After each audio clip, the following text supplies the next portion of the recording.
I was working as a hostess at a high-end restaurant in downtown Chicago. Valentine's Day was always complete chaos. The lobby packed with couples, flowers everywhere, people yelling about reservations. By around 8 p.m., we were fully booked. That's when a man walked in alone. He looked maybe early 30s, nicely dressed, very calm compared to everyone else. He walked directly to the front desk and said, "I'm here for Emily." I checked the reservation list. There was an Emily reservation for 2 at 8:15. So I asked if the other guest had arrived yet.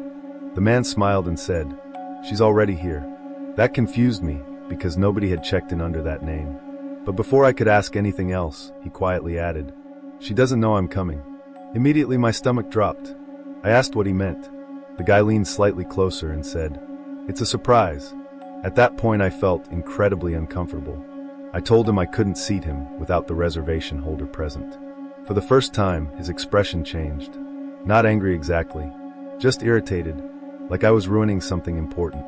He stared at me for a few seconds before stepping aside into the waiting area. About 10 minutes later, a woman came in alone and checked in under the Emily reservation. Mid-20s, red coat, clearly waiting for someone. The second she walked through the door, I noticed the man watching her from across the lobby. Completely focused on her. No blinking, no smile, just staring. I walked her toward the table and quietly asked if she knew the guy in the waiting area. She looked over once and immediately said, "No," not even hesitation, just immediate fear. I asked if she wanted security involved. Before she could answer, her actual date arrived and sat down with her. The woman visibly relaxed afterward, so I assumed maybe everything was fine. But the man in the lobby stayed, for over an hour, just sitting there watching them eat. At one point the woman noticed him again and whispered something to her boyfriend. Both of them kept glancing over nervously. Eventually the boyfriend stood up and confronted him near the entrance. I couldn't hear most of it, but I heard the stranger say one sentence clearly. "You ruined this for me." The boyfriend told management the guy was harassing them, so security escorted him outside. And honestly, we all thought that was the end of it, until closing time. Around midnight, one of our servers went into the women's restroom and immediately screamed. Employees rushed inside. Written across the mirror in lipstick were the words, "You should have come alone." Police checked security footage afterward. The cameras showed the man sneaking back into the restaurant through a side hallway after being removed. But what disturbed investigators most was what they found in his car. Flowers, candles, printed photos of the woman, dozens of them. Photos taken from outside coffee shops, grocery stores, and apparently even outside her apartment building. Turns out she had a stalker for almost 8 months and never realized it. The man had followed her routines so closely that he discovered where she planned to eat on Valentine's Day. And according to police, he had made the reservation himself weeks earlier.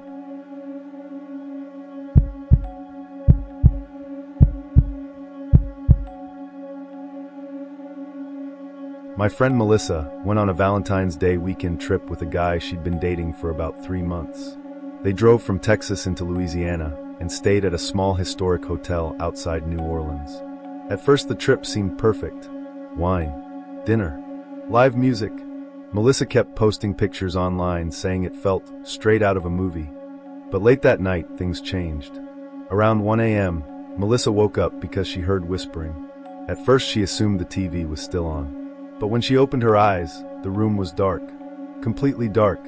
Then she realized the whispering was coming from the bathroom. A man's voice. Quiet. Fast. Almost panicked. She nudged her boyfriend beside her. Except, he wasn't there. The bathroom door was cracked slightly open, and light spilled through onto the carpet. Melissa called his name. No answer. The whispering stopped immediately. Then she heard the bathroom lock click. Now she was fully awake and terrified. She grabbed her phone and texted her friend because she suddenly felt too scared to even speak. A minute later, her boyfriend finally opened the bathroom door. But Melissa said something felt immediately wrong about him. He looked pale, sweating heavily, and instead of answering her questions, he just kept saying, "Go back to sleep." She asked who he was talking to. He claimed he'd been on the phone with his brother. But Melissa checked the room instantly. There was no phone call active, no earbuds, nothing. Then she noticed something else. Mud on his shoes. Fresh mud. Which made no sense because the bathroom floor was dry and they'd been inside for hours. Melissa later told me this was the moment her instincts started screaming at her. She pretended everything was fine and laid back down. But she stayed awake. Maybe 20 minutes later, she heard the hotel room door unlock softly. Not open fully, just unlock, then lock again, like someone outside had tested it. Her boyfriend sat upright immediately when it happened. Not confused, expecting it. Melissa asked what that was. He said, probably another guest, but he sounded nervous. Then his phone buzzed. Melissa watched him read a text message that visibly panicked him. He got out of bed instantly and told her he needed to check something downstairs. The second he left, Melissa grabbed his phone charger from beside the bed because she intended to plug her dying phone in. That's when she noticed another phone hidden underneath his jacket. Not his normal phone, a second phone, and messages were lighting up the screen. One notification read, "Is she asleep?" Melissa said every survival instinct in her body activated at once. She unlocked the phone because the passcode was somehow the same as his regular one. Inside were dozens of messages between him and unknown numbers.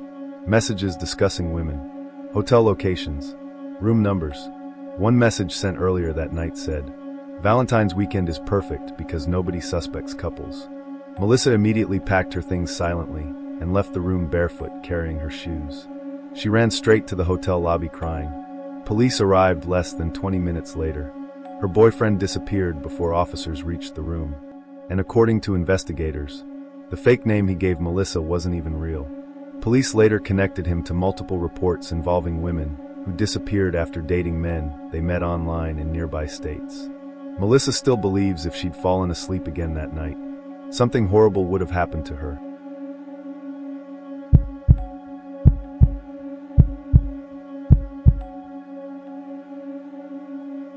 A guy named Trevor posted a story online about something that happened to him on Valentine's Day in Oregon. Trevor had recently broken up with his girlfriend after nearly 4 years together. According to him, the breakup wasn't messy, painful but mutual. So when flowers appeared outside his apartment on Valentine's morning, he assumed they were from her. There was no note attached, just a bouquet of red roses sitting against his front door. Trevor texted his ex thanking her. She responded almost immediately saying she didn't send anything. At first he thought she was joking, but she kept insisting it wasn't her. That's when Trevor started feeling uneasy, because whoever left the flowers had done it sometime before sunrise, meaning they'd been at his apartment very early in the morning. Still, he tried not to overthink it, until later that evening. Around 9 p.m., Trevor heard knocking at his apartment door. 3 slow knocks. He checked the peephole. Nobody there. But when he opened the door, another bouquet sat outside. This one had a note attached. It simply said, "You looked happier with her." Trevor later admitted that line genuinely scared him, because it implied someone had been watching him recently, watching him closely enough to notice his behavior after the breakup. He locked the door and called his ex. She became concerned immediately because she'd experienced creepy encounters months earlier involving someone following her home from work. While Trevor was on the phone with her, his apartment lights suddenly shut off. Complete darkness. At first he assumed the power went out, but when he looked outside, neighboring apartments still had electricity. Only his unit was dark.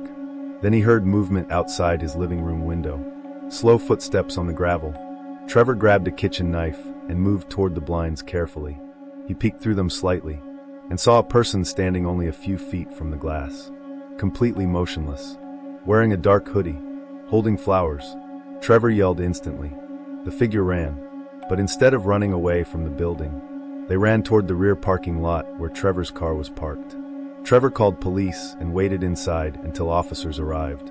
When police checked his car, they discovered all 4 tires had been slashed, and tucked beneath one windshield wiper was a third note.